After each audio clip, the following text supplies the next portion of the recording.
Good evening.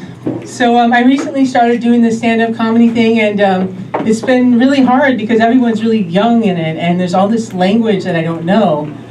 So I'm always using Urban Dictionary to try and figure things out, like it's catfishing, swipe right and left, wash your hands before returning to work. And there's this term ghosting that I heard, and ghosting is when you're talking to someone and you're dating them and they disappear without a trace. And that's always happened, but the term is relatively new. But I think people take it a little differently now too. They're like offended. They're like, I can't believe he ghosted me. But like years ago, we take it more as a challenge, like, oh, okay, I'll find you. And it took a lot more effort back then too. If you wanted to, like now you just have to click on a button to follow someone, right? And it's normal and nobody judges you. But back then, we had to plan ahead, we had to drive, we had to disguise ourselves. It was a lot of work. But they got all these new laws now. They have caller ID and video cameras, anti-stalking laws. So I had to kind of change my ways a little bit, get some new hobbies. So now I changed to tennis and cyberbullying instead.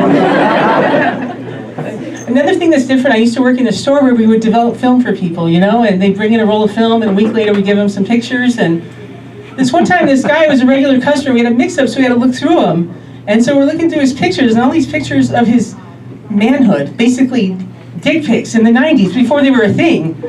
And there's one with his penis standing at attention, another was looking wistfully off in the distance, another with the red ribbon. And we were like freaked out. We had never seen anything like that before. We're like, oh my God. He did an amazing job with the lighting technique on a curved surface. That's not easy to do. But we were like, he's a weirdo and a pervert. We were just, but now I understand he was just like a millennial ahead of his time. So you guys ready for the holidays? Holiday caring and sharing and family time. But there's something a little weird about Christmas, right? So when I was growing up, I had a mean-spirited older brother, and he told me Santa's not real. Like, yes, he is. He's like, no, he's not. How is one guy going to go to like 1 million different houses and carry all the presents in one night? Of course he's not real, stupid. You can imagine how devastating that could be for a young 12-year-old girl. But, I was upset. Why would my parents go through all this trouble to tell this lie if I'm just going to find out the truth in a few years? It didn't make sense. Are they just preparing me for like relationships? And then you're like believing your parents and they go, oh no, we're just messing with you. If you find out too young, then you're damaged, right? If you find out too old, then you're just stupid. And Santa's like the last full-grown adult male where we encourage the kids to sit on his lap. Like he was grandfathered in before the whole pedophile scare, right? And it's justified. It's okay because he's going to sneak in your house and give you a present. This is weird, right? Why are we doing this? So anyway, yeah. But I feel like whoever wrote Santa, it's just like they were just doing it lighthearted. They didn't know people would take it so seriously. Kind of like those religious books that people live by today. Another thing that kids have to worry about today is like sustainability, right? We have to save the planet, And the oceans are filled with plastic, and we cut down the rainforest, and the ice is melting. But the kids aren't really going to notice. They're into the video games. They really won't notice till the last few moments, so we're depending on them.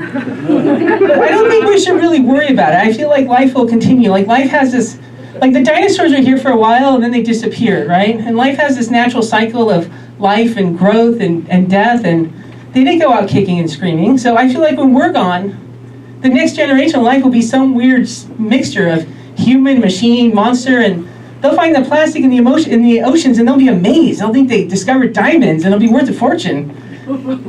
Just like the oil we find today, and it's worth a fortune. It's really just some kind of leftover dinosaur juice or secretion or something, Life continues. It's just not going to be as we know it.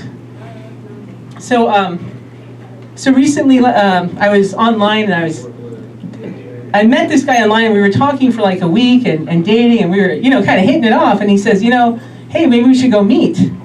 I said, oh, okay, well, that would be great. Let's go have some dinner, And he goes, oh, dinner? Well, no, I don't like to do dinner on first date. Why don't we do coffee?